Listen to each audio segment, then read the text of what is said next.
Hello, I am Mouse Satan, sibling of Rat Satan. Will be my first podfic on this channel, and it's a really good one. It made me very sad. I almost cried, but I didn't, which is good, because crying is sad.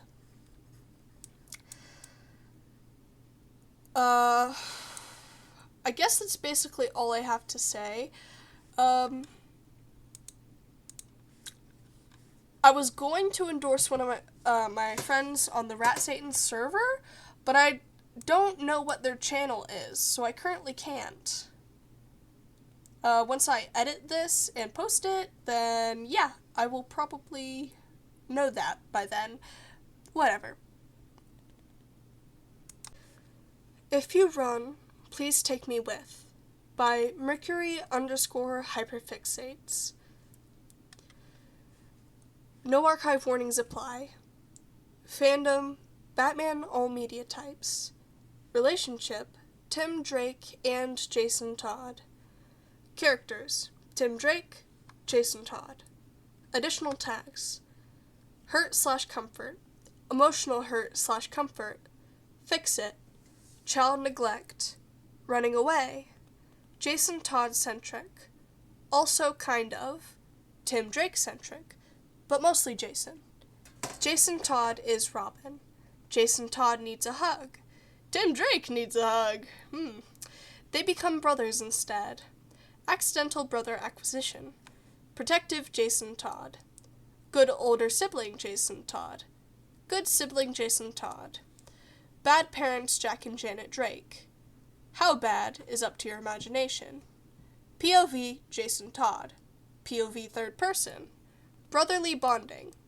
Autistic Tim Drake. Kid Tim Drake. Tim Drake joins the Bat family early. Jason Todd has issues. Fluff and angst. Genius Tim Drake. No beta, we die like Jason Todd. But not in this fic. Alternate universe, canon divergence. Jason Todd lives. Bruce Wayne is bad at feelings. He's a good dad, too, but he just doesn't show up in this fic. Jason Todd swears. He tries to stop, but not very hard. Implied/referenced child abuse. Podfic welcome. Summary. The logical part of Jason's brain attempts to soothe him by reminding him that Tim is a rich kid, and rich kids travel all the time. That rich people travel all the time. Not only is that normal, it's expected.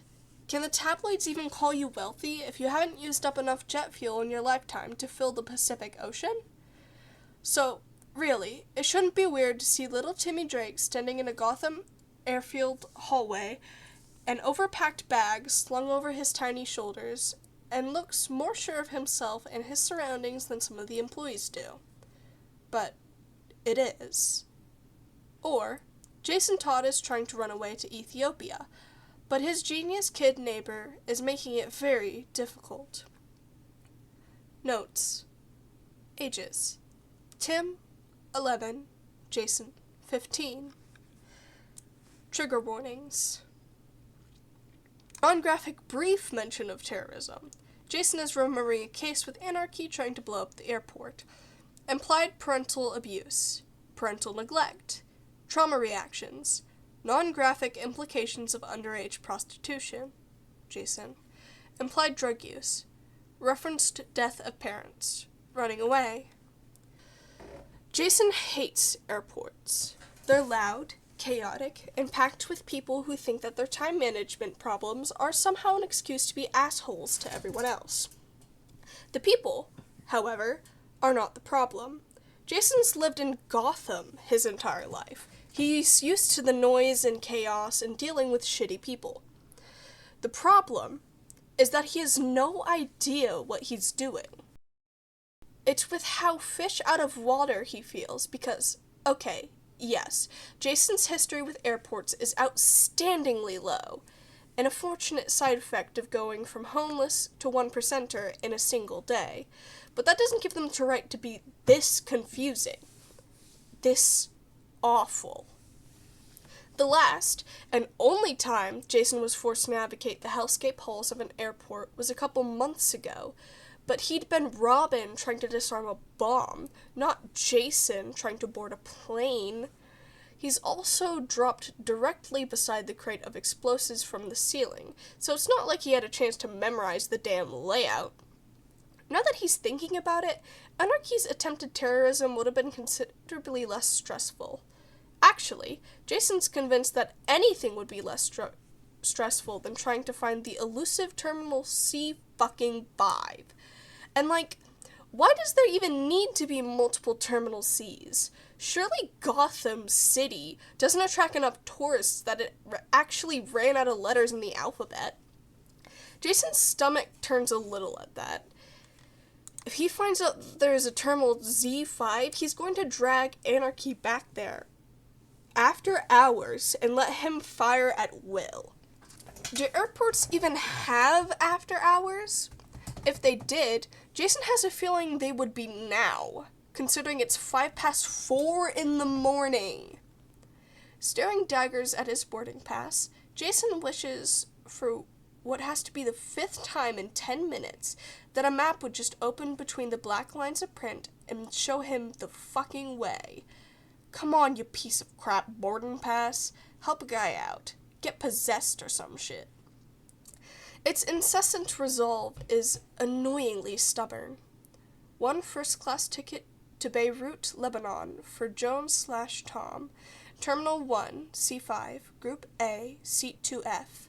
Group A boarding commences at 4:50 a.m. Jason checks his watch and, fuck, that's in 45 minutes.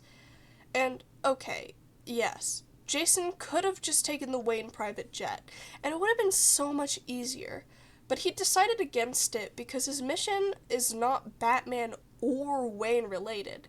It's a Todd family affair. Literally? Maybe? He's still fuzzy on the details. And Jason is not letting Bruce stick his stupid, holier-than-thou opinions anywhere near it. Not when Bruce has spent the last few weeks making it glaringly obvious exactly how much he doesn't trust Jason. Not when Bruce has spent the last few weeks making it glaringly obvious exactly how much he doesn't trust Jason. Did he fall, or was he pushed? If Bruce doesn't understand that Jason could never kill someone, there's no way he'd understand why Jason needs to do this. But Jason's not delusional. He's going to explain everything to Bruce. He will, just not yet. Not until he's talked to his mom, because his mom is alive, and she's out there, and she's probably missing him and wanting him, and he wants her. Not until he at least gets to hug her. Just once. Would she come to Gotham with him? Maybe she could live in the manor, or Bruce could pay to get her an apartment suite, or maybe she'll want to stay in the Middle East, and he'll just visit as often as he can. Alfred's daughter lives out in the country, and he still gets to see her whenever he wants. Why should it be any different for Jason and his mom? He knows that he won't be able to tell his mom about Robin. Not right away. It'd be too dangerous. But she'll understand when he does. She'll understand, and she might even be proud of him for all the lives he's saved. All the good he's done, despite the bad he's gone through. And she won't choose drugs over him, or die, or leave, or accuse him of murdering somebody. She'll just love him. Won't she?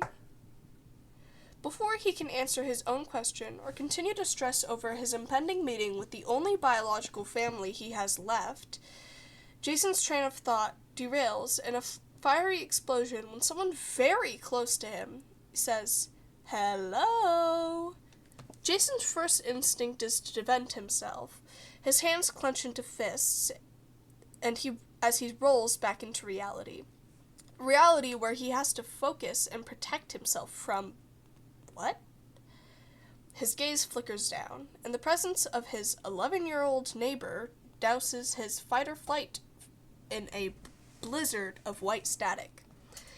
The kid waves at him, and Jason spasms backward because what the fuck, he almost punched a fucking child. Jesus fuck, kid, don't do that! Timothy, I prefer Tim, Drake, blinks owlishly at him for a moment before smiling a crooked, pleased smile. Did I scare you? He scoffs. You wish. As he slips his completely legal boarding pass into the back pocket of his trousers, Jason squints at Tim and wrangles the last bit of adrenaline into place. The kid, looking entirely unaware of the danger he'd almost been in, squints back. I think I did scare you. You jumped like a whole 8 inches. Tim's wild giddiness is enough to hook the corners of Jason's lips into a smile, but when he tries to laugh, it sticks in his throat like tree sap, coming out wheezy and uneven, because what the fuck? Isn't it the middle of the night? The logical part of Jason's brain attempts to soothe him by reminding him that Tim is a rich kid, and rich kids travel all the time. Or that rich people travel all the time. Not only is it normal, it's expected. Can the tabloids even call you wealthy if you haven't used up enough jet fuel in your lifetime to fill the Pacific Ocean? So really, it shouldn't be weird to see little Timmy Drake standing in a Gotham City airfield hallway, an overpacked bag slung over his tiny shoulders, and looking more sure of himself and his surroundings than some of the employees do. But it is. It's weird. It's wrong. Maybe it's because Jason has never seen Tim outside of galas and charity auctions, or maybe it's because Tim has traded his signature tailored suit for tan khakis and a hoodie, and maybe it's making him look ridiculously normal. Or maybe it's because the thought of children in airports feels inherently incorrect, or shit. He's probably just projecting. Just because Jason doesn't belong here doesn't mean that Tim doesn't. Tim, who's the pinnacle of wealth and status. Tim, who is staring at Jason's sleeves? The inquisition in Tim's gaze stirs a dogmatic flare of otherness inside Jason. The feeling swallows his former concerns whole and fills his mind with the familiar sensation of being gawked at and ostracized by the rich socialites at Bruce's party. When he manages to speak, it comes out much harsher than intended. What are you looking at? Tim's smile widens, undeterred. Your suit. I like it. It looks really comfortable. Is it made of linen? Jason has no idea, so naturally, he nods. I thought so. I love linen suits. They're usually my third favorite to wear, but in the summer, they move to my second favorite. Did you know that linen is one of the oldest textiles in the world? It's like thousands and thousands of years old. The kid's enthusiasm is infectious, and the smile fumbles back onto Jason's face before he can think to stop it. My suit is 1,000 years old? Thousands, Tim corrects patiently. Like 35,000. Or something. I don't know the exact number. Sorry. And, no, probably not. That's just when the textile was first discovered. I bet your suit was made a lot more recently. Cool. Jason breathes out, stretching his hand to examine the fabric on his sleeve with budding interest. He's never paid attention to what kind of suits Bruce bought for him, but now his mind squirms with questions like, what are most suits made of? And is he the only one even wearing linen? He thought linen was like tablecloths and bedsheets. Tim ducks his head and flushes a deep red. Really?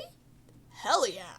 He nods firmly, and then, because a glance down at his watch just revealed he is only 19 minutes before he needs to be boarding, Jason decides, fuck it, and asks, do you know what terminal we're in? Terminal, 2, I'm pretty sure. Why? What terminal are you trying to find? Tim holds his hand out and takes Jason's 3 seconds too long to realize that he's asking for Jason's boarding pass. And, that's definitely not happening.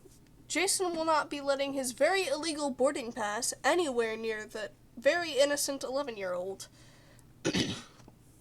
He pretends that he has no idea what Tim is asking to see. Terminal C. His dodginess doesn't go unnoticed, but Tim just blinks. Once, twice, then says, "Oh, then we're in G." And, wait, why don't you just take the nevermind? This way. Shit, the kid moves fast. Not too fast to keep up with, but fast enough that someone actually yelps when Tim, and Jason a few seconds after, races swiftly past them. "Tim, slow down!" It only takes Tim 4 minutes to lead them through what feels like 8 miles of airport and stop inside a large hallway that is in every way identical to the one they just left. Well, okay, some of the gift shops are different, but barely.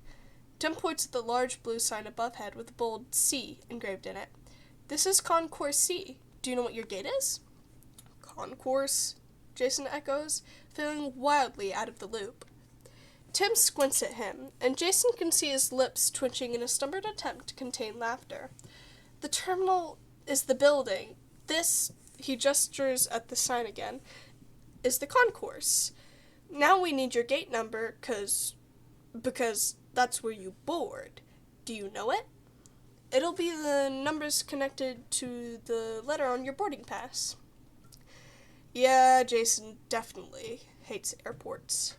5. He starts before gently catching Tim's wrist in his hand when the kid turns to sprint away. "Wait." And Tim obeys. He obeys like Jason just gave him an order, his entire body shuddering into a servile stillness that no child should ever be familiar with. Jason's familiar with it. He's familiar with it, and his mouth is coppery and the taste of his own blood, and he's covered in bruises, and his skin burns with hands that don't belong to him, and he lets go because a glossy haze of fear has fallen over Tim's eyes, and Jason knows that look. He knows that look, and the sight makes him feel sick. He feels fucking sick. Shit, I didn't mean to. Jason takes a careful step backwards because Tim is so small. And that probably means Jason must be so big right now. "Hey, Tim?" Tim carefully draws his arm against his chest, cradling his wrist like a wounded animal, and Jason's brain churns with horror because how hard did he grab the kid? He didn't think he grabbed him that hard. He hadn't wanted to hurt Tim. Just stop him for a second. "Earth to Tim?" More tremor than word. "Sorry." With detached certainty, somewhere fuzzy in the back of his mind, Jason realizes that Bruce isn't wrong. Jason is angry. He's been angry. He's been angry ever since the hospital dropped his mom. Since the hospital dropped Catherine as a patient because her insurance had lapsed the month prior. He's been angry since the world left her to die. Since she did die. He's angry for the victims that don't get justice. He's angry for the starving children on the streets. He's angry for the working girls and the broken family, and he's angry for Gloria Stanson, and he's angry because these people deserve to have someone angry for them. They deserve to have someone do something.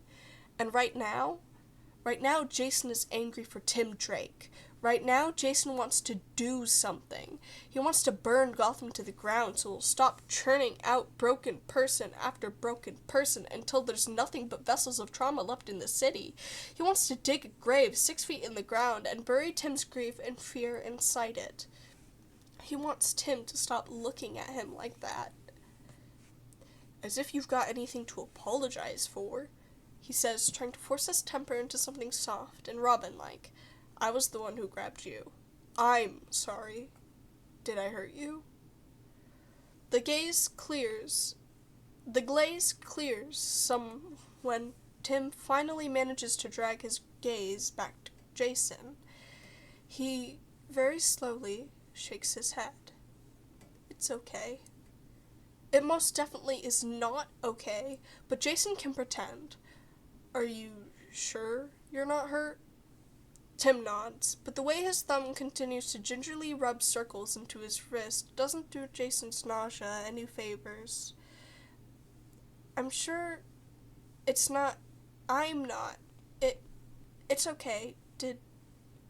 The kid shifts nervously and glances at the ground. Did I do something wrong? The anger bubbling inside Jason's carnivorous ribcage cascades out of him at the sheer defeat in Tim's voice, and he's left with nothing but aching horror. Did you? No, not at all. Fuck no. In the back of his mind, Bruce tells him to watch his language. He mentally gives Bray and Bruce the middle finger. I just wanted to ask you. Shit. He's gonna ask where Tim's parents are. He's gonna ask if Tim needed to call them or let them know where he was. He wanted to ask how long it would be before the Drakes learned that their 11-year-old had disappeared into Gotham City Airfield and started calling security. He wanted to ask if Tim needed help walking back to his own gate. Wanted. Past tense. All Jason wants to know now is how upset Tim would be if Jason smuggled him to Lebanon.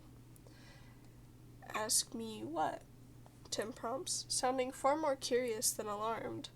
Jason does his best to sound casual. Well, I was just going to ask where you were flying to. I never got the chance to see what gate you were waiting at. It's not Jason's best work, but at least Tim doesn't get that look again. He'd 100% rather die than see Tim terrified, absent look ever again. Tim's expression collapses into confusion. Me? No, the milkman. Tim's bewilderment magnifies tenfold, and Jason exhales deeply. Yes, you're at the airport to get on a plane, right? Because, call me crazy, but I can't imagine you'd want to be here for the scenery. Oh, yes, I'm going to California. Right, of course. The kid is flying to the other side of the country. Why wouldn't he be? Ooh, California's fun. Jason has no idea. Actually, he's only ever been to Titan's Tower, and that hadn't exactly been a pleasure trip.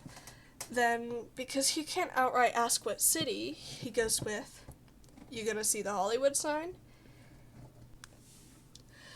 And that is blatant, undeniable, kind of impressive suspicion pulling in Tim's narrowed blue eyes.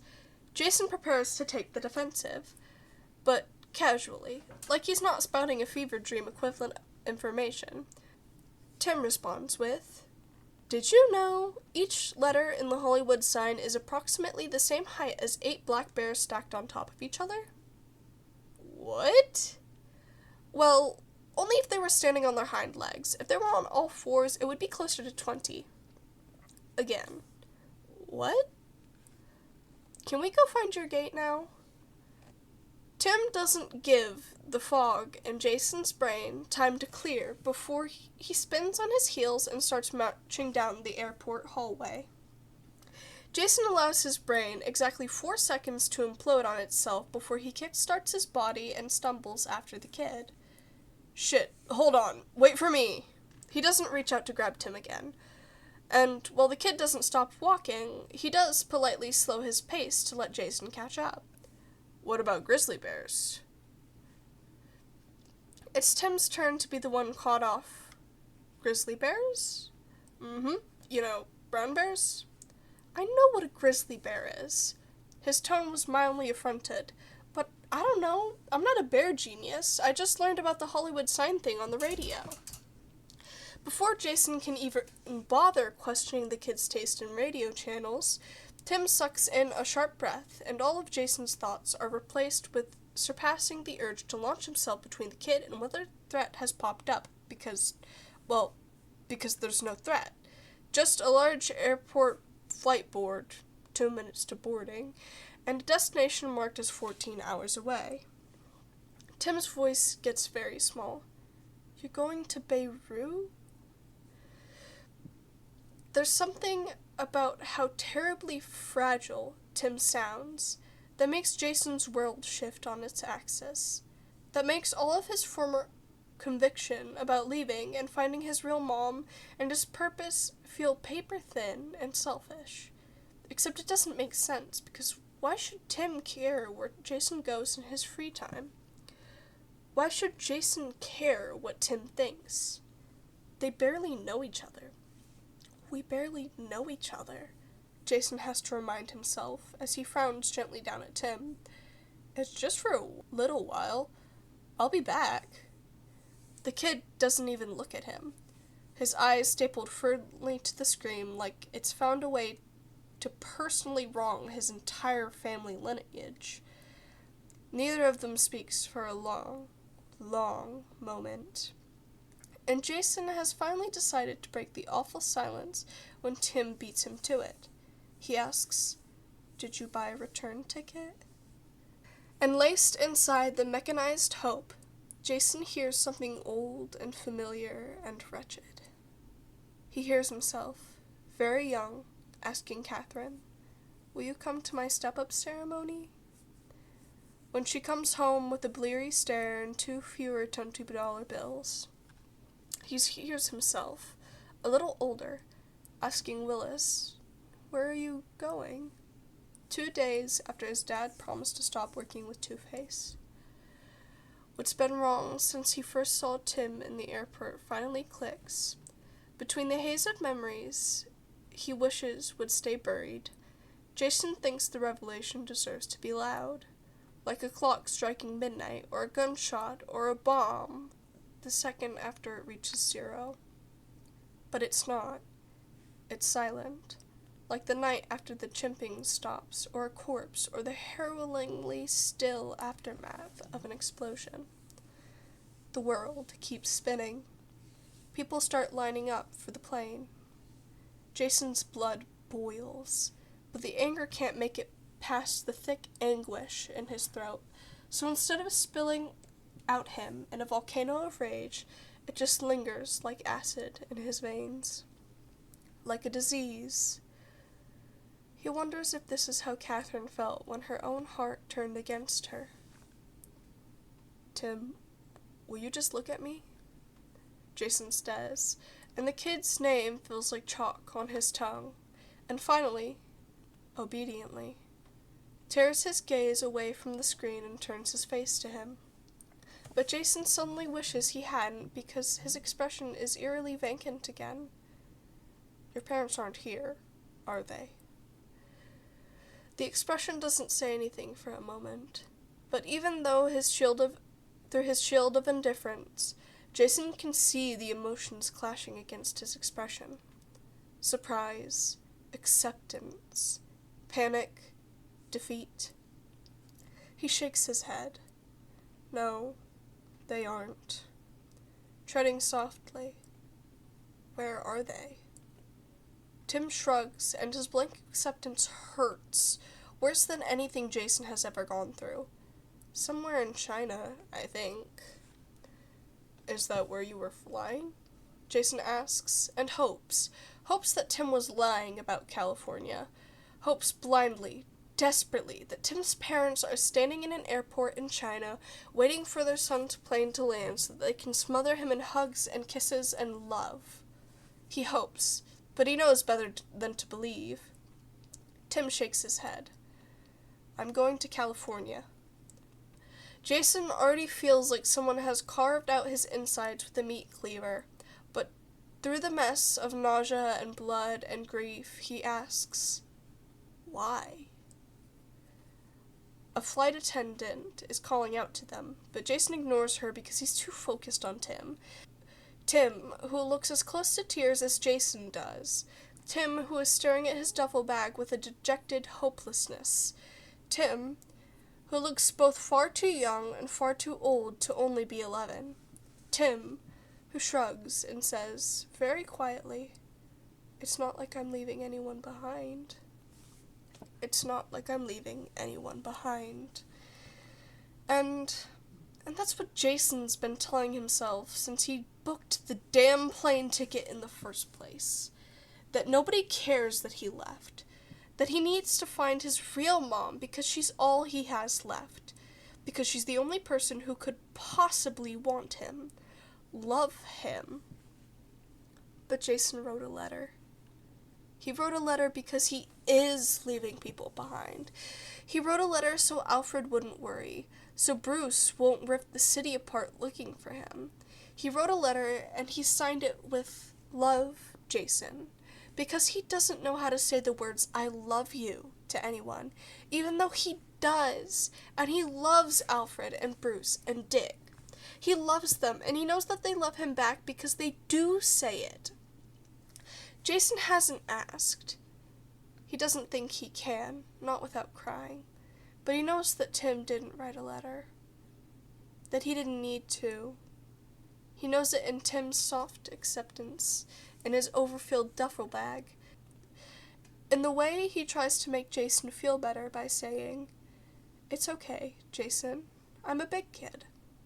Before Jason can object, before his heart can crash through his rib cage in a tidal weight of bone and torment, someone clears their throat behind him. Wrung-out shock has left him so dazed that muscle memory is the only thing that gets him to move.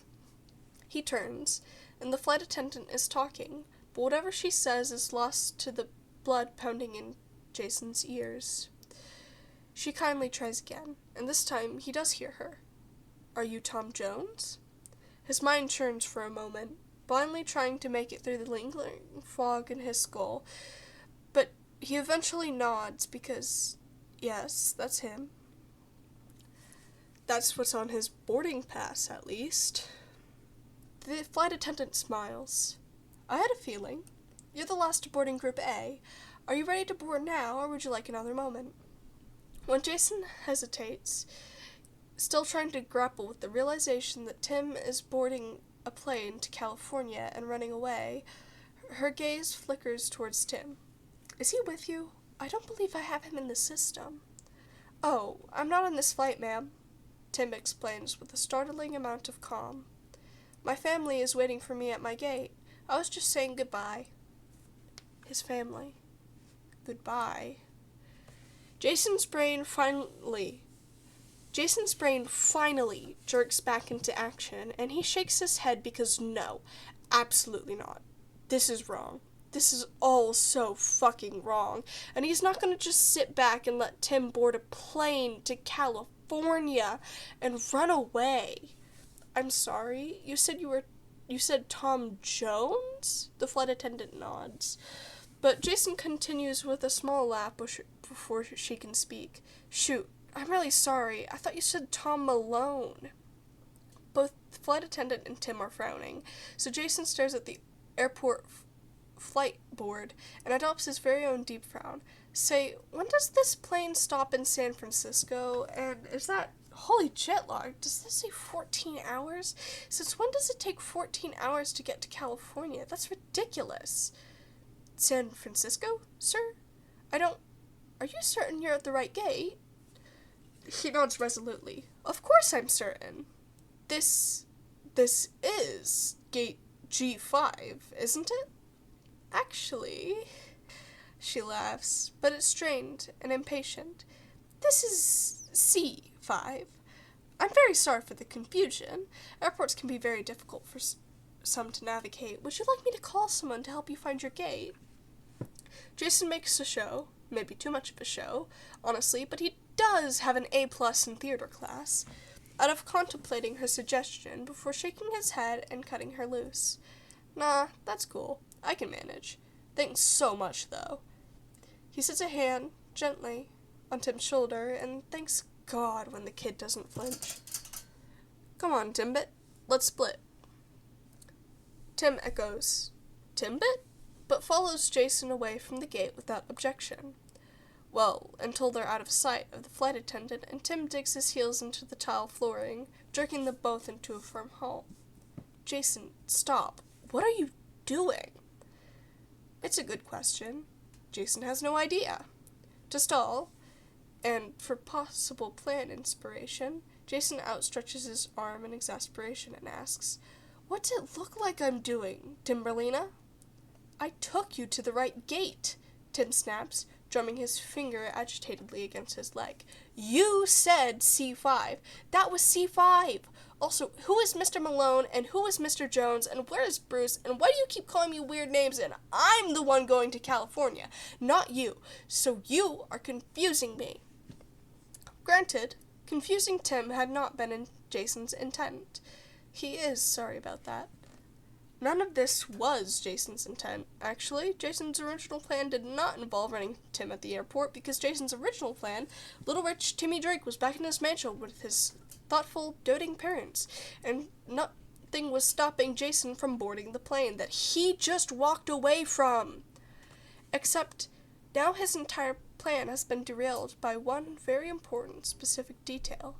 You're running away! Tim throws his hands into the air and breathes out an exasperated, "So are you!"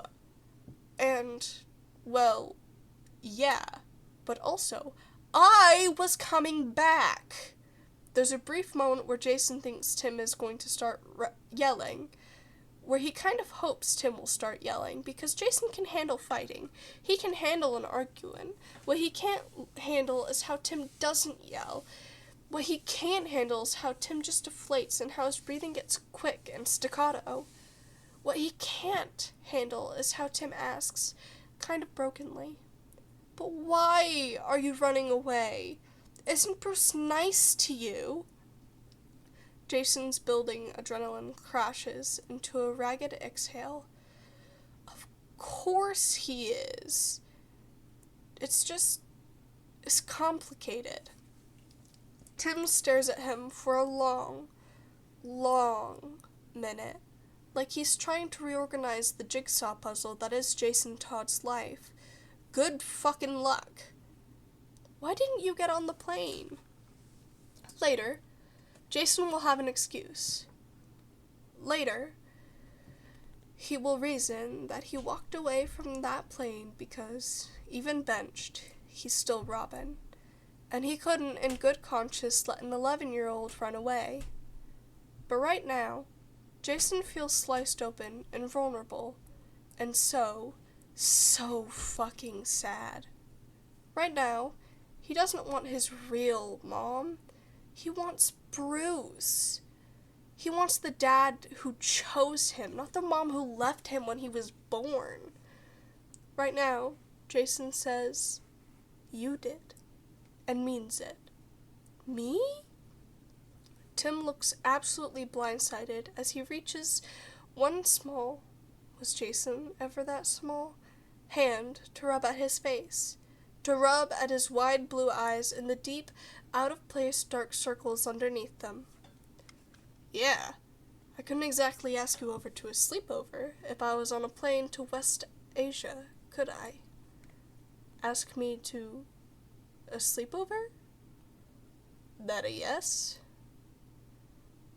A weighty pause before Tim softly asks, "Do you want me to?" Trying to shake the kid out of Tim's mask of maturity feels like pulling teeth. But Jason has always been up for a challenge. Yes, dude, I do. I wouldn't ask if I didn't want you there, so what'd you say? If I say yes, can we watch my favorite movie? Obviously, they can. But if Tim wants to bargain, they can bargain. Sure, on one condition. Tim hesitates, tipping his head to the side, but gives a cautious nod. Jason tries his best to scrub the triumph out of his grin. Please tell me how the hell you got through security. Shit, he needs to stop swearing if he's gonna have a kid hanging out with him from now on. Because, like hell. Like heck? That sounds super dumb. Is he gonna start letting Tim out of his sight? Not when the kid is quite literally a flight risk. Tim blinks like he's just been asked what a +1 is. I walked through? You don't need a parent or an escort to go through security with you and take you to your gate if you're 12 or older. Exactly. Last time I knew, you were not 12. No? the kid agrees simply, when Jason, still reasonably, looks baffled. He rolls his eyes and fishes a passport out of his bag. I'm not, but Alvin Draper is 13. And shit, that's a fake passport. That's Tim's face next to the name Alvin Draper. And holy shit, that's a federal fucking felony laid comfortably in a Tim's outstretched palm. It takes everything in Jason not to snatch the thing out of Tim's hand and burn it on the spot. Sorry, what? Where the forgery did you get that? Tim stares at Jason, perplexed, before slowly retracting the passport and slipping it back into the bag. I made it? It was super easy.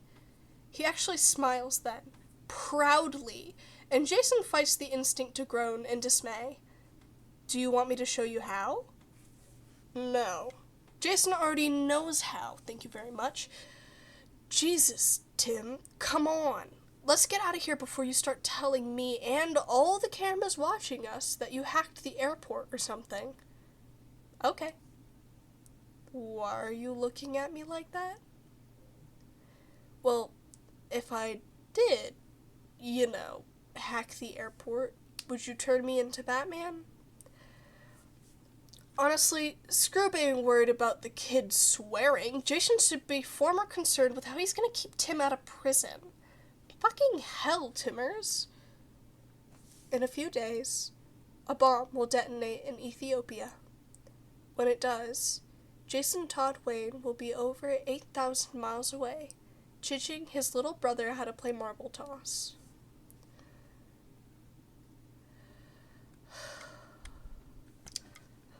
Author's notes. Hello, I hope you're all doing well. She's done! I'm frantically gesturing at this fic with my eyes twitching for the record. It took me like a full week to write the first 1/5 of this, and the rest was written today in 6 hours. She, the fic, was created after I reread A Death in the Family for the millionth and got really sad about Jason Todd. Thus my fix-it, but break it worse first, was born. Thank you everyone who read this. I will always appreciate kudos and comments, and even if I can't respond to you in the first time, just know I read every single one and that they make me so happy. Every comment is another felony that baby Tim gets to commit. Okay, that's enough from me. Thank you all again, and have some fic notes from Reed. Jason's alias, Tom Jones, comes from the 1749 novel The History of Tom Jones, a Family, by Henry Fielding. Jason chose the alias Tom Jones based off of this novel because he's emotional and sees a lot of similarities, aka the main character is a bold, charismatic young man raised by a rich man, Bruce, but eventually benched from Robin, and has to find his real parentage, Sheila. I'm aware that Anarchy doesn't show up until after Tim's death, but I wanted to use him for a case callback because he fit really well, and I didn't want to reuse one of the more common villains. Jason's step-up ceremony is his kindergarten graduation. Catherine does not show up. All of my airport knowledge comes from being a child of divorce and spending ages 7 to 15 flying every couple of months. It's been a while since then, so if there are any errors, just enjoy fic logic. I have no idea if Gotham has an airport, and I have no idea if it would be called Gotham City Airfield, but we're going with it. Tim already knows how to play marble toss, but he lets Jason teach him because he loves his big brother. Tim's flight was to Sacramento? Okay. And his duffel bag was 90% camera supplies and 10% everything else. Written by Mercury and Reed.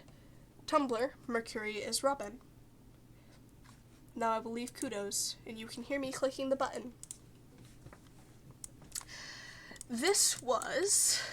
Let me scroll all the way back to the top because I'm not a professional. I repeat, not a professional. If You Run, Please Take Me With You by Mercury_hyperfixates. It's a really good fic, as you can see, because you just listened to it. Ha ha ha ha. Really is awesome. I am now going to record the message that you heard at the start of this video because I'm not smart and I deleted the sound as I was recording it. So, yeah. I have a lot of bloopers considering this is like my first time having an actual setup and one of my first times making a Podfic, but yeah. Also, my internet kept like killing itself during this, which was interesting to experience because I kept hearing ba-ba-da-da while I was recording. Yeah. Anyway, bye-bye. Have a wonderful day. Think of a name that I can call you as like a pet name. I don't know. Micelings. I don't know. Bye-bye.